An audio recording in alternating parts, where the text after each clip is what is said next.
afrikay hurudooy cadow ku herye hurudooy haliyeyadaade hurudooy hadba cunaye hurudooy ahohay afrikay hurudooy cadow ku herye hurudooy haliyeyadaade hurudooy hadba cunaye hurudooy بسم الله الرحمن الرحيم اللهم صل على سيدنا محمد waxaan joognaa badda inta badan waxaan isku arki jiray bariga laakiin maanta ilaahay amarkii waxaan isugu nimid badda Soomaaliya sida aad ogtahay waxay leedahay khayraad fara badan oo ay kamid yihiin xoolaha nool beeraha iyo kalluumaysiga haddaba dhawaan waxay qayladaan ka timid xaqii kalluumaysiga Soomaaliya oo la leeyahay kalluunkeedii waa iska gabaabsi kabacdi markii la siiyay shirkado waaweyn oo Chinese la siiyay leesan ay ku kalluumaystaan sida hadda arkaysaan doonideen hadda timid waxayna kamid tahay kuwa kalluumaysiga waxaan maanta hadaba doonaynaa inaanu balidii soo gudbino xaqiiqada jirta ee ku saabsan inuu si gabaabsiyo kalluunkii Soomaaliya lillama hilabbe away hala dadade lillama hilabbe away hala dadade doqombo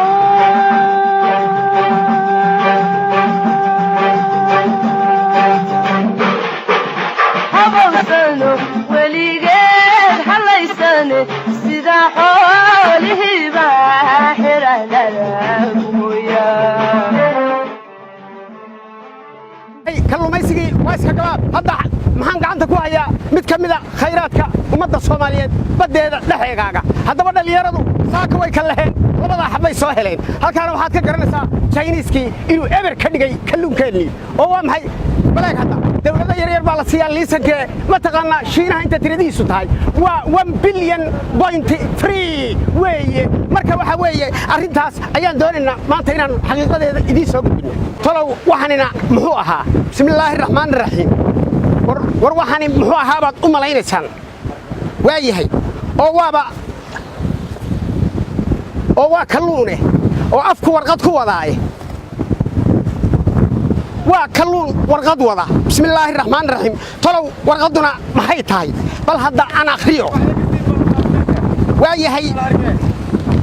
waayahay wuxuu yidhi waaba warqad ay ku qoran tahay from different kinds of fish in Somali sea coast waayahay waxay ka socotaa buu yidhi warqaddu nooc kasta oo kalluunka ka mid ah oo badda ku jira oo xaggay ku socotaa waxay ku socotaa Soomaaliya waayahay wuxuu yidhi markaan si wada hadda waa kalluunkana warqadda inoo waday wuxuu yidhi any kind of fish in the sea war kalluunku siduu farta u qorxaa waryaaliya oo far u kalluun qoraya akhri kara China is collecting any kind of fish from the sea so I am the ambassador of fish in Somalia so I wanted to inform you must be aware about the wuxuu leeyahay ummadda Soomaaliyeed yaan u waday warqad waxaana ka waday kalluunka waxa weeyaan waa digniin baa lagu leeyahay waryaalihi alla yahay oo muslima Soomaalidan garan marka arrintaas aan doonaynay kalluunkan aad aragtaan warqad buu waday qayladhaana oo kalluunkii ka soo qoray waryaalihi alla yahay marka waxaan doonaynay inaan arrinta ummadda ku baraarujino waxa weeye haddaan kalluunka laga taxadarin aakhirka waxa dhici doonta in lagaba waayo xeebaheena xabad kalluuna imikana waad aragtaan warqadda la inoo keenay war ma ila socotaa habeena badan baan hurudooy hamuun ku seexdoon hurudooy intaan ya awgeed hurudooy la hadli waaye hurudooy habeena badan baan hurudooy hamuun ku seexdoon hurudooy intaan ya awgeed hurudooy la hadli waaye hurudooy ملايين what's your name ما اسمك what's your name where are you from yes I got the point so why yes again please again this fish from the sea it was delivering this letter to the Somali population. Well, I understood. Yeah, that's clear. What else? China, yes, collecting the fish from the sea. Yes, thank you very much. Okay, again, what's your name? Yes. When did you write this letter? Yesterday. Thank you. Okay, I will take the letter to the Somali population. They will read then tomorrow. Yes. They will respond tomorrow. Thank you, fish. What's your name again? Dr. B.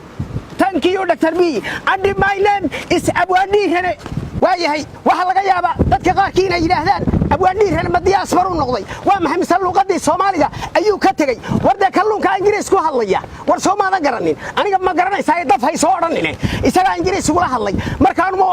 aqaan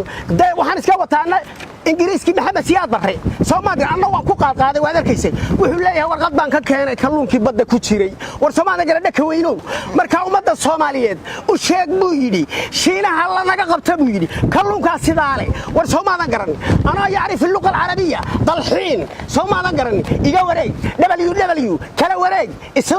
/igaleexo.com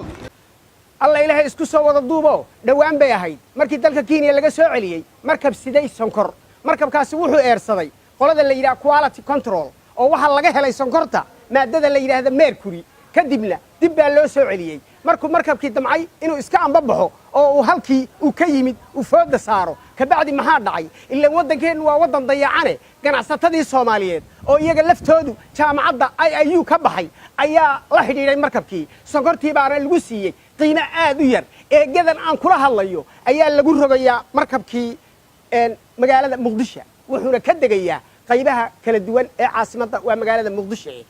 sonkortaas waxay la egtahay baa la yiri moordiga waa sonkor waaweyn maadada la yiraahdo mercuryguna way ku jirtaa haday kaaga roon tahay Soomaalidan garan ilaa dalkeenu waa dal iska dayacane waaye Soomaaliyana waxay hore u sheegtay ama aynu ka maqalay inay jiraan qolo la yiraahdo quality control oo dekada jooga haddaba quality control kii Mombasa wixii shaqadoodii markay gubteen inaga maxay nagu dhacay quality control keeni way garan waayeen ka bacdina sonkortii way soo gudubtay waxayna u tagtay ummadii Soomaaliyeed ka bacdina waxaba ka yaabiba in hindisiyo hargab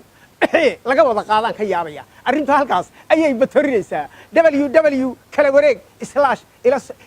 /igaleexo.com habeenna badan baan hurudooy hamuun ku seexdoon hurudooy intaan ya awgeed hurudooy la hadli waaye hurudooy habeenna badan baan hurudooy hamuun ku seexdoon hurudooy intaan ya awgeed hurudooy la hadli waaye hurudooy